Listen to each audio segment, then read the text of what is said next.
ready to breathe new life into that dusty old PC gathering dust in the corner.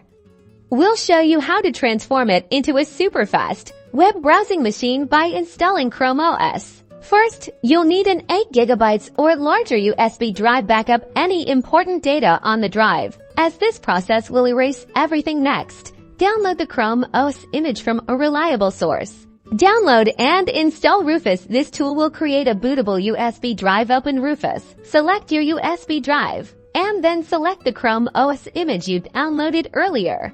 Now, it's time to boot from your USB drive. Restart your computer and enter the BIOS setup. Find the boot order settings and set your USB drive as the primary boot device. Your computer should now boot from the USB drive, and you should be greeted into the welcome menu of Chrome OS. Follow the on-screen prompts to connect to Wi-Fi and sign in with your Google account. And there you have it. Chrome OS is now installed on your PC. Enjoy the speed, simplicity, and security of Google's lightweight operating system.